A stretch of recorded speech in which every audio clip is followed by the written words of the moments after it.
보도록 하겠습니다. 오늘은 아가서 5장 결혼의 일기입니다. 사랑하는 성도 여러분, 우리가 살다 보면은 우리 인고 부부인 사람도 못싸움을 할 때가 있고, 또 아무리 금술이 좋은 사람도 이렇게 어려움을 당할 때가 있습니다.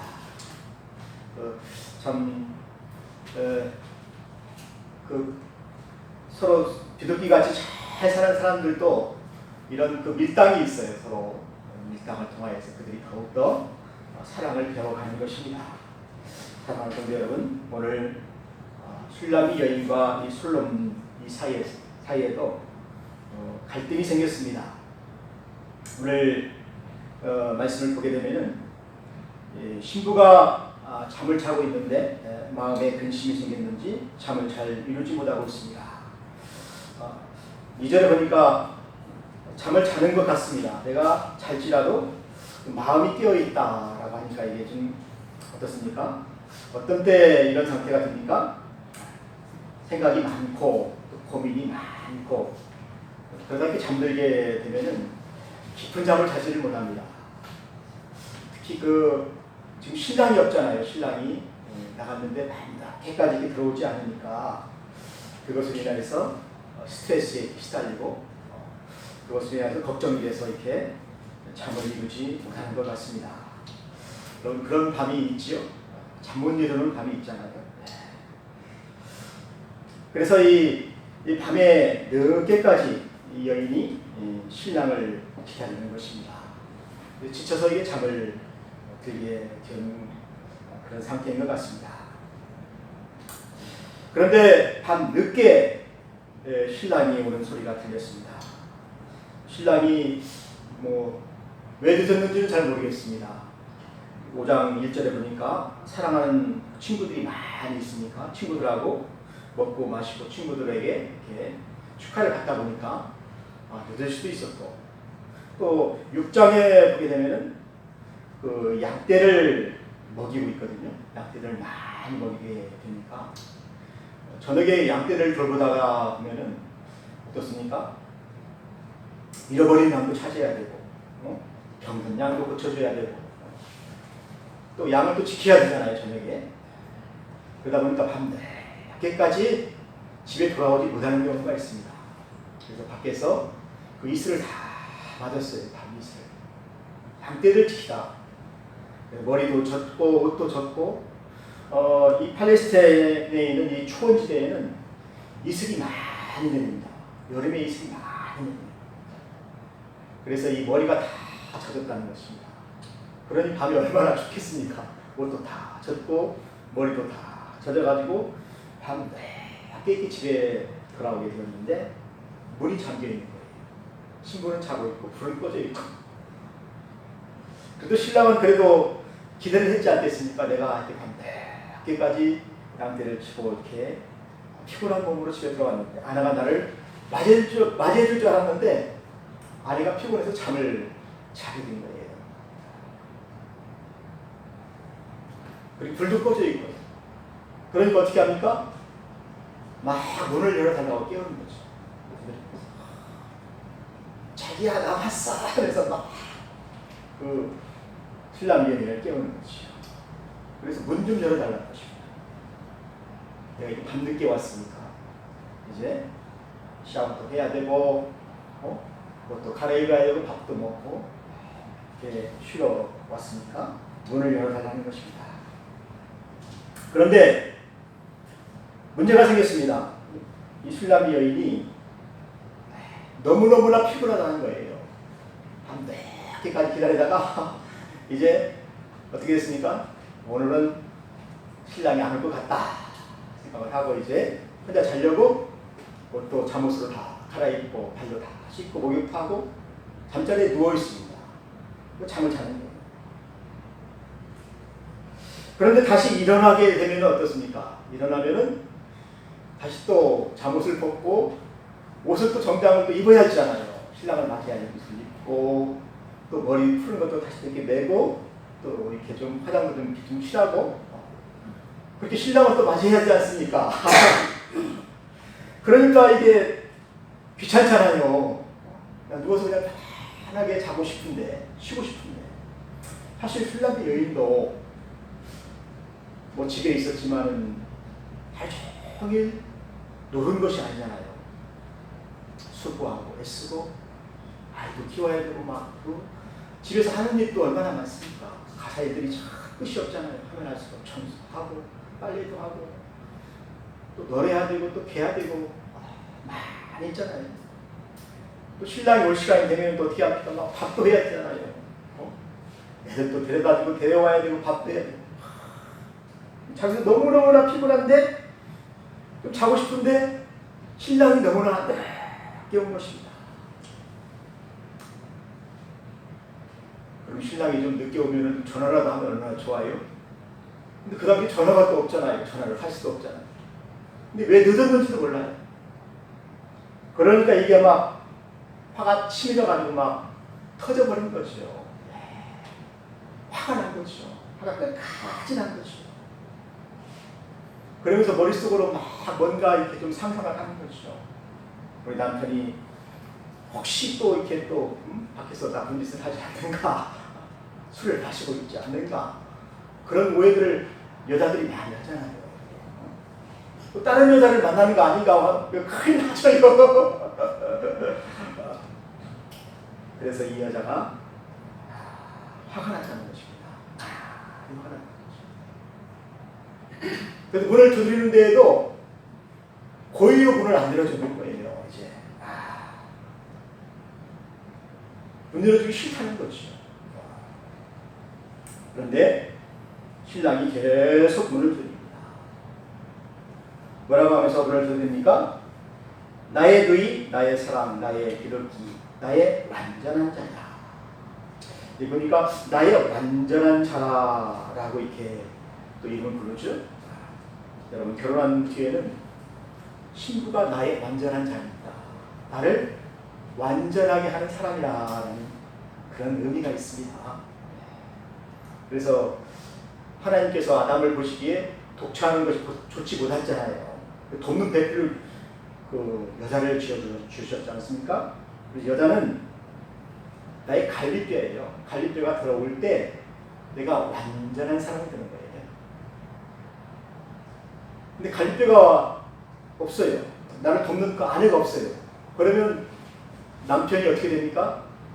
옷 입는 것도 다 털털하고 또 뭐 신발 신는 거, 밥 먹는 거 이런 것들이 다 그 으설피고 다 털털한 거예요. 그런데 옆에 여자가 있어서 어떻게 됩니까? 남편을 잘 가꿔줘야죠. 넥타이를 이렇게 쫙 매주고 옷도 빨아주고 좀 쫙 하니까 어떻게 됩니까? 저 멋있는 것 같아요? 멋있게 보이잖아요, 또 이렇게. 그래서 남자는 결혼을 해야 돼요. 결혼을 해야 멋있는 그런 남편이 되는 것입니다. 그래서 오늘 이 신랑이 지금 신부에게 하는 말입니다. 당신은 나를 완전하게 하는 사람입니다. 나의 돕는 배필입니다. 그러면서 내 머리털에 지금 밤이슬이 가득해서 머리가 다 젖었다는 것입니다. 옷도 젖고 머리가 다 젖었어요. 여러분 비 흠뻑 젖은 사람 봤나요? 그렇게 해서 신랑이 지금 막 밖에서 물을 두드리는 거예요. 이슬이 너무나 많이 내려서 내 머리가 다 젖었고 춥다는 것입니다. 들어가서 따뜻한 물에 목욕도 하고 따뜻한 물도 마시고 옷도 갈아입고 이 집안에서 좀 같이 이 밤을 보내자고 이렇게 문을 막 두드리는 것입니다. 그런데 이 여인이 뭐라고 말을 하고 있습니까? 아주 차가운 말을 하고 있어요. 뭐라고 얘기합니까? 내가 발을 다 씻었는데 어찌 다시 또 발을 더럽혀 밖에 나갈 수가 있겠느냐. 내가 일찍 자려고 다 누웠는데 너무너무나 피곤해서 문을 열어줄 수가 없다는 것입니다. 여러분 참 마음만 조금만 좀 더 쓰면은 남편을 위하여서 문을 열어주고 남편을 맞이할 수가 있는데 마음이 다친 거예요. 화가 난 것입니다. 화가 나서 지금 내뱉는 말이거든요. 화가 나서 이제 아무것도 하지 않고 그냥 눈을 감고 있겠다는 것입니다. 그러니까 남편이 어떻게 합니까?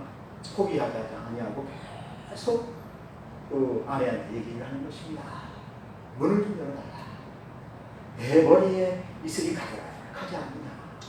내가 양떼를 지키려고 늦게까지 일하다가 너무 늦었다. 아니면 뭐 차를 놓쳐서 늦었다. 아니면 뭐 오는데 누구 친구를 만나가지고 늦었다. 막 해서 좀 잘못했으니까 문을 좀 열어달라고 얘기를 하는 것입니다. 그런데도 문을 안 열어주는 거예요. 그러니까 어떻게 합니까? 이 남편이 문틈으로 손을 내밀어서 이렇게 고리를 이렇게 열으려고 하는데 그것도 빗장을 딱 쳐놔가지고 자물쇠를 딱 잠궈놔가지고 문을 열 수가 없어요. 와, 참 헤드에도 너무나 그냥 아주 차가운 마음이죠. 여기에 이 남편이 마음이 다쳤구나 하고 되돌아가게. 내가 문을 열 수가 없구나. 마음이 다쳤구나. 그 단념을 하고 이제 내가 돌아가야 되겠다 하고 되돌아가 버렸습니다. 사랑하는 성도 여러분, 남자가 한번 뒤돌아서면 참 무섭지요. 마음을 다 먹어버리면은 참 그냥 뒤도 안 돌아보고 돌아가는 사람들이 바로 남편이에요. 남편이 거기에 상처를 받았다는 것입니다. 그런데 이 아내가 남편이 손가락으로 이렇게 문빗장에서 이렇게 막 이렇게 열려고 막 노력하는 그 모습을 보고 마음이 풀어졌어요, 사실은. 그래서 내가 이제 일어나서 옷을 갈아입고 좀 단장을 좀 하고 남편에게 문을 열어줘야 되겠다. 그래서 거기서 이제 조금 시간이 좀 지체가 되었지요. 옷도 입어야 되고 단장을 해야 되니까. 근데 그 사이에 어떻게 했습니까? 남편은 이미 단정을 하고 돌아가 버릴 거예요. 참 이상하지요. 여자가 문을 열면 남편이 또 토라지고 또 남편이 또 문을 열면 또 여자가 또 토라지고 그러잖아요. 이게 바로 밀당이라는 것이다. 밀당. 사랑하기 때문에 사랑 싸움을 한다는 것입니다. 이게 너무나 사랑하기 때문에 이게 또 화가 나는 거예요. 사랑하지 않으면 무관심이죠. 관심이 없죠. 그런데 정말 사랑하는 사람들을 보게 되면은 이런 사랑 싸움들을 많이 합니다. 그래서 부부싸움은 칼로 물베기다 하는 그런 말이 있잖아요. 그래서 이 술람이 여인이 사랑하는 사람을 찾아서 밖으로 나갔습니다. 나갔는데 그가 벌써 물러갔다는 것입니다. 없어졌다는 것입니다. 그래서 막 불렀어요. 불러도 대답이 없는 거예요. 여러분 그런 그 이야기가 있죠. 막 불러봐도 대답이 없다는 그런 유행어가 많이 있잖아요. 찾아도 이제 그 여인이 그 남자가 가버렸다는 것입니다. 여기에서 이 여인이 일어나서 움직였다라는 이 히브리어 단어가 이 하마라는 단어를 쓰는데 이 말이 불쌍히 여기는 마음이 내게서 막 올라갔다는 것입니다. 그러니까 남편이 그 밥에 이슬을 많이 맞고 수고하고 애썼잖아요. 그리고 집을 돌아와서 그 사랑하는 아내를 찾기 위해서 막 애쓰는 모습, 또 설득하는 모습, 문을 두드리는 모습. 나중에는 안 되니까 막 문고리 그 틈으로 손을 넣어가지고 이렇게 딸려고 하는데 빗장이 딱 잠겨 있어가지고 못다니까 이렇게 안타까워하는 모습. 그 모습에 이 여인이 불쌍히 여기는 마음이 생겼다는 것입니다. 그러니까 이 참 신부는 그 남편이 불쌍히 여겨야 돼요. 저 사람 참 불쌍하다. 그런 마음이 생길 때 어떻습니까? 마음이 열리는 거예요. 이 남편을 내가 도와줘야 되겠다. 그런 마음이 생긴다는 것입니다. 근데 문을 열고 나가보니까 남편이 가버렸어요. 그때 이 여인이 생각이 든 거죠. 아, 내가 너무했다. 내 마음이 너무 차가웠다. 내가 해도 너무했다, 남편에게. 그래서 뭐라고 얘기합니까? 내가 정신이 나갔구나. 나에게 가장 소중한 사람, 가장 귀한 사람이 나를 찾아서 그 길을 왔는데 내가 그를 박대했잖아요. 내가 정신 상한 여자였구나. 그래가지고 깨우치고 나서 이제 어떻습니까? 남편을 찾아서 밖으로 막 나갔습니다. 그러니까 문을 딱 열어보니까 그 문고리에 이렇게 뭐가 있냐면은 모략이 있습니다. 모략. 그 당시에는 그 왔다가 이렇게 그 문이 잠겨 있는 경우가 참 많이 있잖아요. 그럴 때는 내가 왔다 갔다 하는 그런 표현으로 모략을 거기다 달아놓기도 하고 발라놓기도 하고 그랬거든요. 그런데 이 모략은 그 향이 아주 좋습니다. 그래서 남편이 아내를 위해서 모략을 준비해가지고 가져온 것 같아요. 향을 아내에게 주려고. 근데 아내가 문을 안 열어주니까 그것만 딱 문고리에 걸어놓고 가버린 거예요. 그래서 이 여인이 어떻습니까? 문빗장을 딱 열고 그 모략 주머니를 딱 들고 이렇게 문을 밖에 열어보니까 남편이 없어진 거예요. 남편이. 있어야 되는 남편이. 그래서 정신이 나와가지고 이것을 이렇게 좀 엇그렸어요. 엇그리니까 이게 어떻게 됩니까? 거기에서부터 자기 손에서 모략이 뚝뚝뚝 떨어지는 거예요. 손에서 뚝뚝뚝 떨어지는 거예요. 사랑하는 성도 여러분, 이것은 무엇을 상징하는 것 같습니까? 예수님이 우리를 처음 만났을 때 우리는 어떻게 되었습니까? 예수님을 나의 남편으로 그렇게 사모하고 사랑하고 주님을 끝까지 내가 사랑하겠습니다. 어디에 가든지 무엇을 하든지 나는 주님의 것입니다. 주님과 함께 하겠습니다. 그렇게 하다가 우리는 어떻게 됩니까? 피곤해질 수가 있다는 거예요. 피곤하면 어떻습니까? 마음이 이렇게 차가워질 수가 있다는 것이죠. 왜 피곤하니까. 그래서 문을 열어달라고 해도 문전박대를 할 수가 있다는 것입니다. 주님이 문 좀 열어달라. 문전박대를 할 수가 있다. 또 우리가 교회에서 참 신부로서 이렇게 헌신할 때도 그런 경우가 있잖아요. 처음 우리가 참 첫 신앙을 받았을 때는 뜨겁잖아요. 뜨거우니까 그 성령 충만하여서 그 은혜로 주님을 위하여 막 일을 하는데 나중에는 이제 은혜가 다 식어버리면 어떻게 됩니까? 형식으로 하죠. 율법으로 하죠. 의무적으로 하죠. 내가 이것을 해야 하니까. 은혜가 없이 의무적으로 하다 보면 어떻게 하니까 짜증이 나죠. 실증이 나죠. 내가 꼭 이것을 해야 되나 하는 그런 생각도 들고 내가 꼭 이렇게까지 더 이렇게 헌신할 필요가 있겠느냐. 그러면서 이제 마음이 멀어지게 됩니다. 차가워지게 됩니다. 그때 예수님이 오셔서 우리를 어떻게 하십니까? 방문하시는 것입니다. 우리 마음을 막 두드리는 거예요.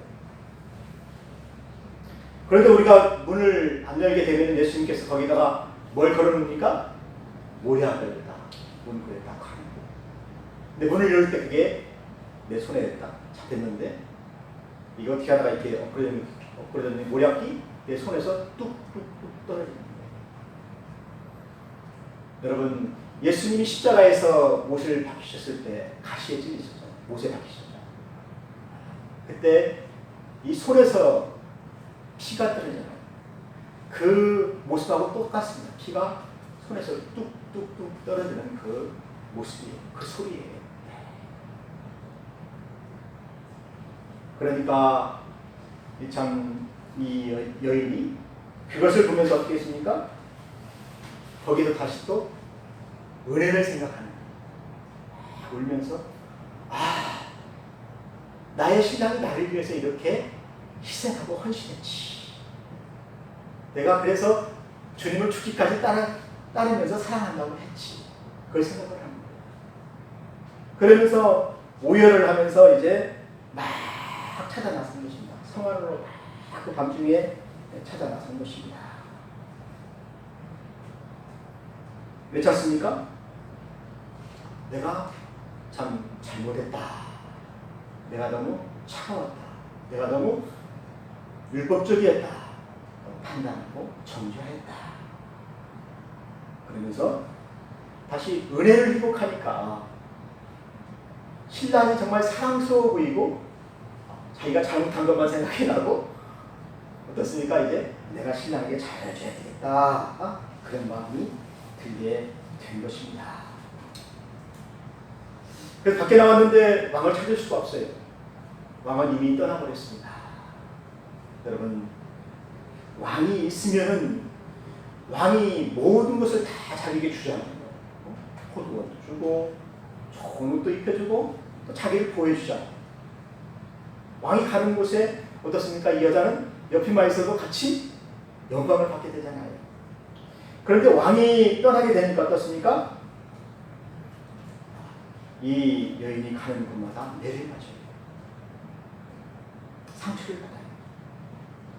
보호자가 없어졌다는 보호자가.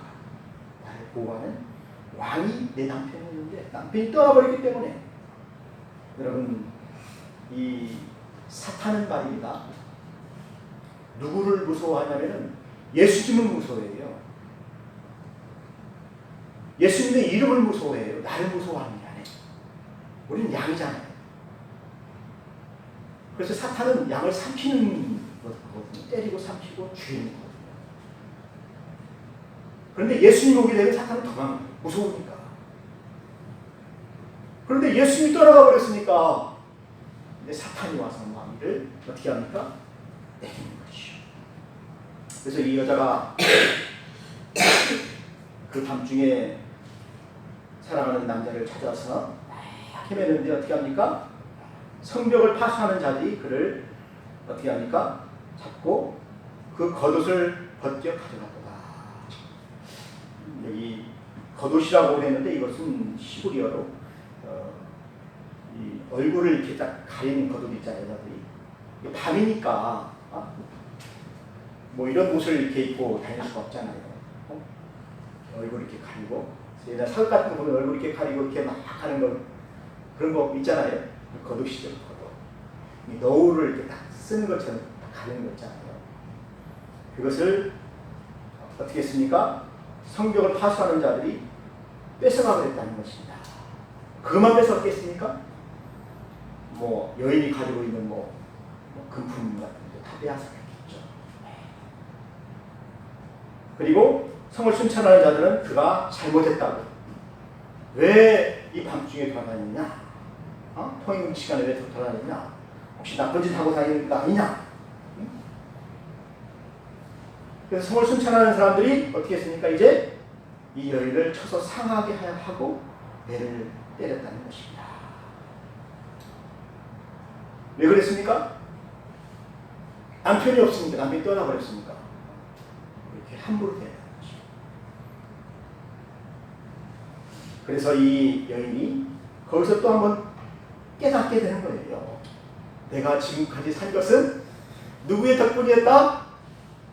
남편이 나를 보호해 주어서 내가 이렇게 대접을 받고 또 많은 사람들이 나를 부러워하고 또 많은 것을 내가 소유할 수 있게 되고 그것을 깨닫게 되었다는 것입니다. 이 여자가. 사실 우리는 그러지 않습니까? 우리는 그 예수님 때문에 예수님이 내 남편이니까 남편이 되니까 어떻게 됩니까? 우리는 아주 귀한 대접을 받게 되는 거죠. 천사들이 우리를 보호하잖아요. 천사들이 우리를 어떻게 합니까? 너무너무나 부러워서 시기하잖아요. 시기.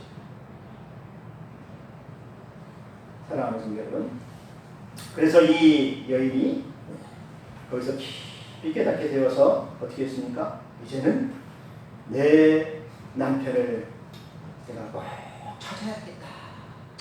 그래서 찾아간 곳이 어디입니까? 예루살렘에 있는 여인들, 예루살렘에 있는 딸들에게 자기 남편을 이야기하는 것입니다. 내 남편을 좀 찾아달라. 너희들 혹시 내 남편 본 적이 있느냐? 어디에 있는지 아느냐? 그래서 자기 남편을 찾으러 나왔다는 것입니다.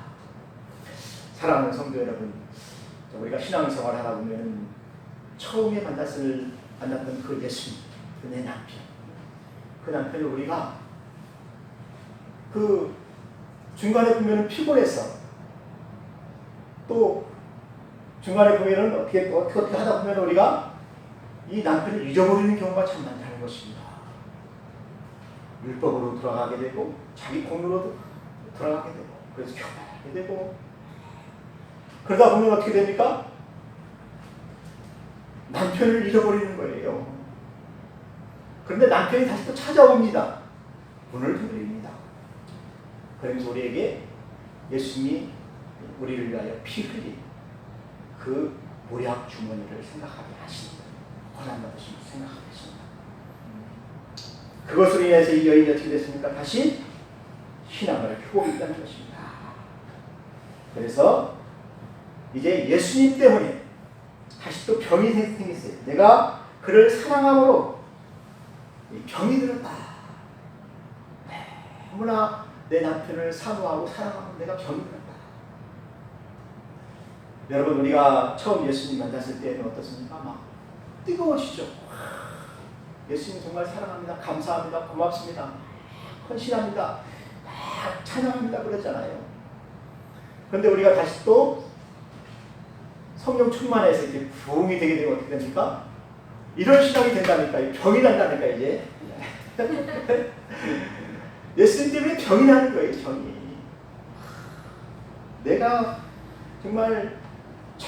정말로 예수님께 잘못했습니다. 회개하고요. 통이야. 예수님, 이제 내가 예수님 다시 만나면 정말 잘하겠습니다. 그런 그 병이 난다니까요. 그래서 이 술람이 여인이 자기 친구들에게 이렇게 내 남편을 좀 찾아달라. 그렇게 막 얘기하는 것입니다. 그러니까 예루살렘 여인들이 이 여자의 말을 듣고 뭐라고 얘기합니까? 처음에는 무시해버려요. 네가 그렇게 간절한 마음으로 찾는 그 남자가 도대체 얼마나 멋있는 사람이길래 네가 병이 막 들면서 우리들에게 이렇게 부탁을 하느냐 하면서 여인의 말을 무시해버려요. 또 비꼬는 말을 합니다. 뭐라고 비꼬니까? 네가 처음에 그렇게 그 사람을 무시하고 문도 안 열어주고 그를 대하는 그 태도를 보게 되면은 참 차갑고 우리가 생각하기에는 뭐 대단치도 않은 사람이다. 내 남편만 또 못하다. 우리들 내 남편보다 네 남편이 더 낫냐? 여기 있는 남자들보다 네 남편이 나은 게 뭐가 있냐? 왜 그 남자 때문에 네가 병이 걸려야 되느냐? 또 왜 그런 사람을 우리가 찾아야 되느냐? 그런 얘기를 하잖아요. 비꼬는 걸 하잖아요. 거기에 대해서 또 술람 여인이 자기 남편을 자랑하는 것입니다.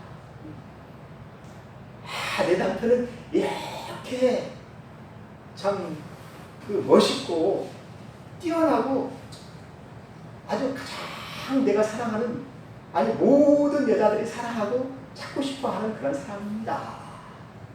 그런 얘기를 하지요. 10절에 가는데 내 사랑하는 자는 희고도 불거 많은 사람 가운데 뛰어나다. 여러분 여기 희라는 말이 아주 밝고 빛난다는 말입니다. 내 사랑하는 남자는 어느 곳에 있든지 간에 아주 밝고 빛나는 그런 하얀 얼굴을 가지고 있다는 것입니다. 돋보인다는 것입니다. 여기 뭐 수천 명 있다고 해도 다른 사람 다 검은데 내 남편은 하얗고 멋있고 빛난다는 것입니다. 예. 그리고 붓다라는 것입니다. 붓다.